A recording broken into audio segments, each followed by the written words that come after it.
जय माँ शमशान काली। आज हम आप सभी के सामने योगिनी और यक्षिणी में क्या मुख्य समानताएं और क्या अंतर होते हैं इस विषय में बताएंगे। कृपया आप वीडियो को बिना स्किप किए हुए ध्यानपूर्वक सुनिए और वीडियो को लाइक जरूर करें। यक्षिणियों के विषय में हमने आपको बताया पहले भी, लेकिन यक्षिणी और योगिनी में क्या समानता है, क्या अंतर है, ये हम आज आपको बता रहे हैं। यक्षिणियाँ जो कि इनको सिद्ध करने के लिए भगवान शिव की पहले पूजा की जाती है और यक्षिणियाँ भी माता देवी की सहचरियाँ होती हैं। 10 महाविद्याओं की भी अपनी अपनी यक्षिणियाँ अलग अलग होती हैं। उसी प्रकार अन्य देवियों की भी अपनी अपनी यक्षिणियाँ होती हैं। यक्षिणियों का प्रकार उग्र होता है, लेकिन साधना में आप इनके स्वरूप को माता, बहन, भार्या और प्रेमिका के रूप में इनको सिद्ध कर सकते हैं। लेकिन इनकी सिद्धि करने से पहले आपको भगवान शिव का श्रावण मास में पूजन करना अनिवार्य होता है। पूजा इसमें भगवान शिव की बिल्व वृक्ष या केले के वृक्ष के नीचे बैठ करके आपको भगवान शिव का पूजन करना अनिवार्य होता है, जिसमें 51।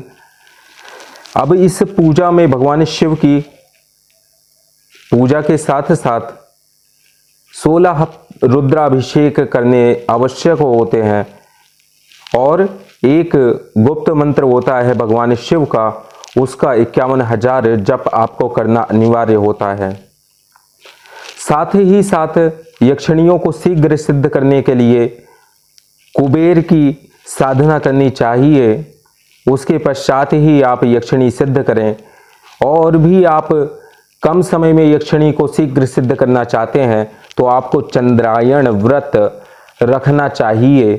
श्रावण मास में प्रथम प्रतिपदा, शुक्ल पक्ष की प्रतिपदा से यह चंद्रायण व्रत प्रारंभ किया जाता है और इसमें आपको प्रतिपदा को केवल 1 कौर भोजन ग्रहण करना है। 1 कौर का अर्थ होता है कि जितना आपके हाथ में भोजन आ जाएगा आप उतना ही भोजन ग्रहण कर सकते हैं। 1 निवाला ही आपको लेना होगा। द्वितीया को 2 निवाले, तृतीया को 3 निवाले, चतुर्थी को 4 निवाले, 4 कौर खा सकते हैं। इसी प्रकार से पूर्णिमा तक, पूर्णिमा को आपको 16 कौर खाना आवश्यक होता है। पूर्णिमा के बाद जब कृष्ण पक्ष की प्रतिपदा आती है तो उसमें आपको 1 निवाला कम करना है, यानी 16 से 15 करना है, फिर 14, फिर 13, फिर 12, इस प्रकार से 1 निवाला घटाते जाना है। इस प्रकार यह 1 मास का चंद्रायण व्रत श्रावण मास में करने से आप यक्षिणियों की सिद्धि को प्राप्त कर सकते हैं।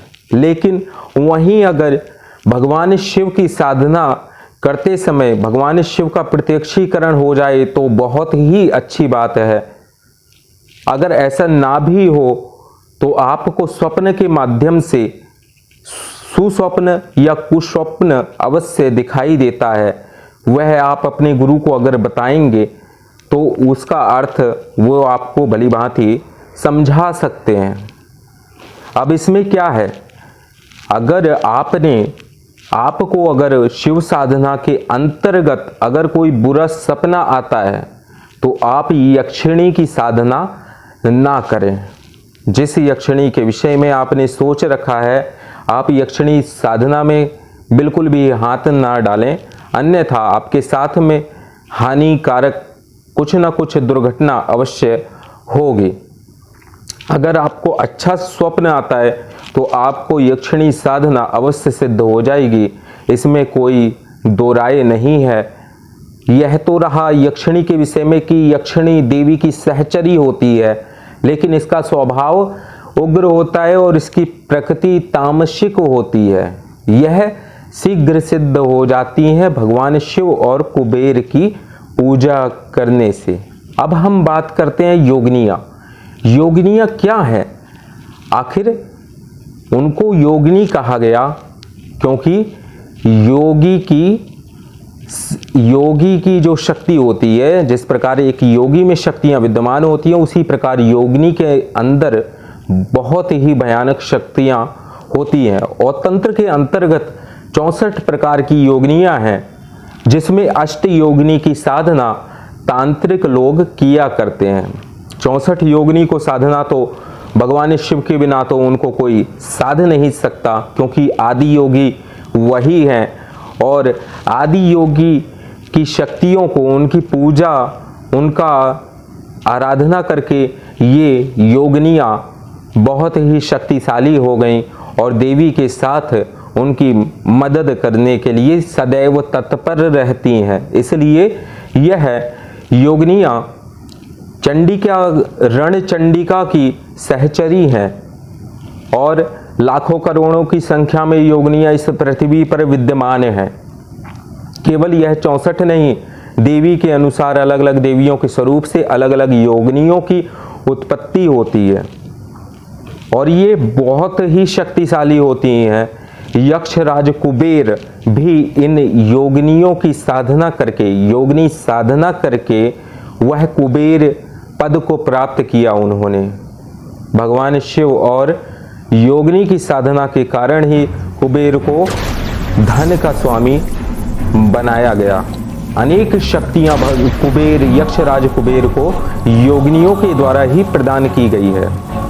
और योगिनियों में विशेषता यही है कि इनको भी आप माता, बहन, भार्या, प्रेमिका और वधू रूप में सिद्ध कर सकते हैं। सहयोगी रूप में भी आप इनको सिद्ध कर सकते हैं। बस यही विशेष अंतर योगिनी और यक्षिणी में है। समानताएं ये हैं कि दोनों समान रूपों में आपकी इच्छा के अनुसार सिद्ध हो जाती हैं, लेकिन उस रूप को किस रूप में किस योगिनी को या यक्षिणी को रखना चाहिए, और योगिनी को सिद्ध करने के लिए योग बल साधक के अंदर विद्यमान होना आवश्यक है। योगिनी या यक्षिणी हो, भले ही आप किसी की भी साधना करें, लेकिन साधक के अंदर निर्भयता और आलस्य नहीं हो, निर्भय होना चाहिए और आलस्य प्रमाद में नहीं उसको पढ़ना चाहिए। वही व्यक्ति योगिनी या यक्षिणी को साध सकता है। एक दृढ़ संकल्प, दृढ़ चित्त वाला व्यक्ति ही इन दो साधनाओं में सफलता प्राप्त कर सकता है। आज हमने आपको योगिनी और यक्षिणी के बीच अंतर और समानताओं को बतला दिया। योगिनी साधना, योगिनी को सिद्ध करने के लिए भी शिव साधना करना अति आवश्यक है। या फिर आप माँ दुर्गा की आराधना शिव साधना के साथ साथ करें, उसके बाद में आप योगिनी की साधना करेंगे तो योगिनी अवश्य सिद्ध हो जाती हैं। लेकिन इनके विशेष प्राण प्रतिष्ठित यंत्र और मंत्र की विधि, पूरा क्रियाकलाप वह आपको गुरु के माध्यम से ही प्राप्त हो सकता है। इसलिए कहा जाता है कि तंत्र हो, मंत्र हो, वेद हो, पाठ हो, बिना गुरु के सब कुछ व्यर्थ है, उसका कोई भी महत्व नहीं रहता। अर्थात गुरु ही सब कुछ है, गुरु ही देवी है, गुरु ही देवता है, उसके अंदर ही संपूर्ण ब्रह्मांड समाया हुआ है। तो आज के लिए बस इतना ही। जय मां शमशान काली।